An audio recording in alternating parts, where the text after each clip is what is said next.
बिस्मिल्लाहिर्रहमानिर्रहीम। मैं हूं मोहम्मद अशरफ मलिक इंग्लिश प्रोनंसिएशन के साथ। आज का जो हमारा मौजू है वो है सफिक्स SCOPY। इसे स्कपी पढ़ेंगे हम। स्कपी, ये जो इससे पहले ओ लगा हुआ है ये हमेशा ओ की साउंड देगा।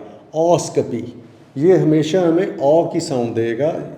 आपको पता है कि ओ का ये है फोनेटिक सिंबल, और ये हमेशा ये वाला जो ओ है ये हमें शुआ की साउंड देगा। तो इसको ऑस्कपी पढ़ेंगे। तो ये आपके सामने जो एग्जांपल्स हैं इसमें एंडोस्कपी, दिस वर्ड इज एंडोस्कपी। अब ये ध्यान रखना है कि जिस आपके सफिक्स में ये सिलेबल में ये स्कपी आया था उसी से पीछे जो एक ओ से पीछे आपकी एक कॉन्सोनेंट साउंड थी उसी पे आपका प्राइमरी स्ट्रेस आ गया।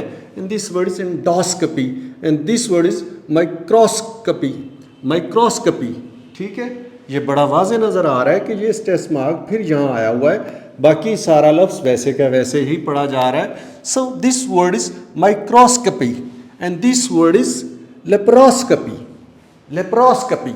अब ये ध्यान करना है कि इसमें सेकेंडरी स्ट्रेस भी आ गया है। सेकेंडरी स्ट्रेस आने की एक वजह यह भी है, जब आपका प्राइमरी स्ट्रेस जो है आखिरी सिलेबल पे चला जाता है और उस प्राइमरी स्ट्रेस से पीछे एक साउंड जो पड़ी होती है वावल साउंड होती है, या अक्सर श्वा साउंड होती है, ये कॉन्सोनेंट साउंड भी हो सकती है।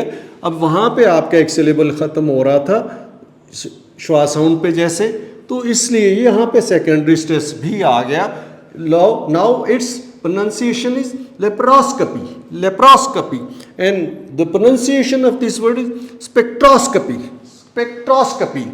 तो ये इससे ये वाज़े हुआ कि OSCOPY जब भी किसी लफ्ज़ के आखिर में आएगा सफिक्स के तौर पे हम इसे ऑस्कपी पढ़ेंगे, ठीक है। हम ये जो कह देते हैं एंडोस्कोपी, ऐसा नहीं है, एंडोस्कपी। एंडोस्कपी, ठीक है।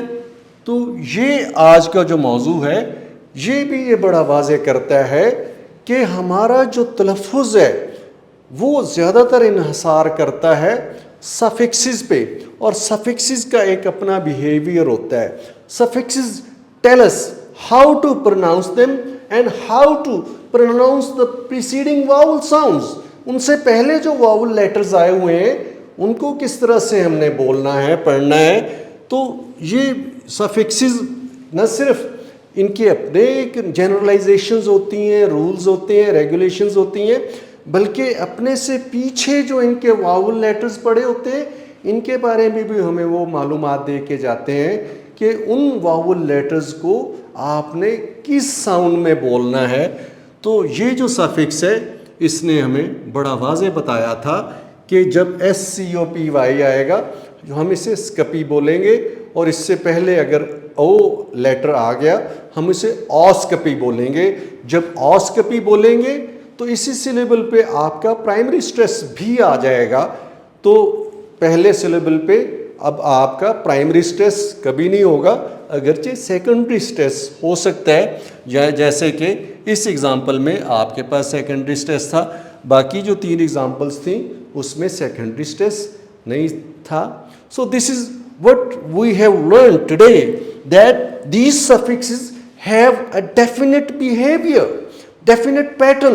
They not only tell us how to pronounce these suffixes, they also tell us how the letters, vowel letters which are present before those suffixes, how they are to be pronounced.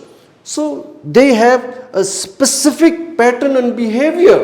और जब हम ये सीख जाते हैं, ये जो prefixes और सफिक्सेस हैं इनका बहुत अहम किरदार है, न सिर्फ साउंड्स में, तलफ़ुज़ में, एक्सेंट में, और ये मीनिंग्स में भी अपना एक रोल प्ले करते हैं। So we can safely predict the meanings as well. उम्मीद है आज की वीडियो आपको पसंद आई होगी। अगर ऐसा है हमारे चैनल को सब्सक्राइब कीजिए, पेज को भी आप ज़रूर फॉलो कीजिए, लाइक कीजिए, कमेंट कीजिए। Thank you for watching the video.